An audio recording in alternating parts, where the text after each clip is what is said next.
جی وعلیکم السلام ورحمۃ اللہ۔ محترم بھائی محمد ارشد حافظ اللہ، آپ کی بھیجی ہوئی روایات میں ایک یہ ہے جو نمبر 6 پہ ہے، وہ بھی علقمہ جو ہے وہ عبداللہ بن مسعود سے بیان کرتے ہیں کہ جس میں انہوں نے کہا کہ میں تمہیں نبی علیہ السلام کی نماز نہ پڑھاؤں، پھر آپ نے نماز پڑھی اور ہاتھ نہیں اٹھائے سوائے پہلی دفعہ کے، یہ والی جو ہے فلم یرفع یدیہ الا مرۃ واحدہ۔ یہ روایت بھائی نسائی کے اندر بھی ہے، بالکل ابو داود میں بھی ہے، اور اس کے علاوہ ترمذی کے اندر بھی ہے، لیکن امام ترمذی رحمۃ اللہ علیہ نے روایت کو نقل کیا تو ساتھ ہی امام عبداللہ بن مبارک رحمہ اللہ بہت بڑے محدث تھے اور امام ابو حنیفہ کے شاگردوں میں ان کا شمار ہوتا ہے، بڑے پائے کے محدث سے۔ ان کا قول بھی ساتھ امام ترمذی نے لکھا ہے نا، وہ کہتے ہیں کہ یہ حدیث جو عبداللہ بن مسعود والی ہے یہ انہوں نے جرح کر دی ہے۔ پھر اس کے برعکس امام ابو داود رحمۃ اللہ علیہ نے بھی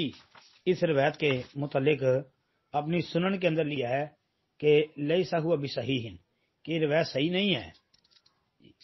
ایسے ہی علامہ ابن جوزی رحمۃ اللہ علیہ نے التحقیق فی اختلاف الحدیث جلد 1 صفحہ 278 پر جو ہے اس روایت پر جرح کیا ہے، اور امام ابو داود رحمۃ اللہ علیہ کے قول کو انہوں نے جو ہے بطور جرح پیش کیا ہے کہ لیسا بصحیح، کہ یہ صحیح نہیں ہے۔ تو اب دیکھیں امام ابن جوزی رحمۃ اللہ علیہ نے ابو داود کی جرح کو پیش کیا، اور جرح کے اوپر جرح نہیں کی بلکہ جرح کو بطور دلیل پیش کیا ہے، بطور حجت پیش کیا، تو پتہ ابن جوزی رحمۃ اللہ علیہ بھی یہی موقف رکھتے ہیں کہ یہ روایت صحیح نہیں ہے۔ پھر اس کے علاوہ آپ جو ہے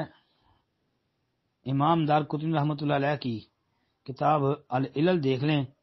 اس کے اندر سے بھی آپ کو یہ بات مل جائے گی کہ یہ روایت صحیح نہیں ہے۔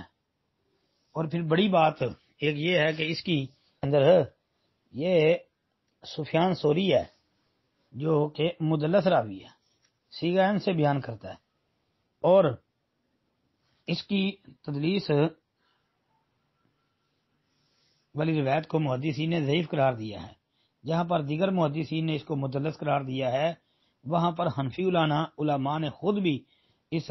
راوی کو مدلس قرار دیا، جیسے کہ علامہ ابن ترکمانی حنفی نے الجوہر النقی ہے کہ سفیان ثوری جو ہے وہ مدلس ہے، اور اس کا اس روایت پر انا ہے، تو انا مدلس کا قابل حجت جب تک کہ وہ سماع کی صراحت نہ کر دے۔ بلکہ دیوبندیوں کے عالم جو ہے علامہ حنفی عمدۃ القاری کے مصنف ہیں، انہوں نے بھی سفیان کو مدلسین میں شمار کیا ہے، اور کہا ہے کہ مدلس کا انا قابل حجت نہیں ہوتا جب تک کہ کسی اور سند سے اس کے سماع کی صراحت نہ آ جائے۔ اور مولانا سرفراز صفدر دیوبندی یہ گجرانوالہ کے بڑے ان کے ایک عالم تھے، گزرے ہیں، تو انہوں نے بھی سفیان ثوری کو مدلس قرار دیا ہے۔ تو اس لیے یہ بھائی حنفی مدلس ہے، تو مدلس کا آنا قابل حجت نہیں ہے، لہذا یہ روایت ثابت ہی نہیں ہے۔ السلام علیکم ورحمۃ اللہ۔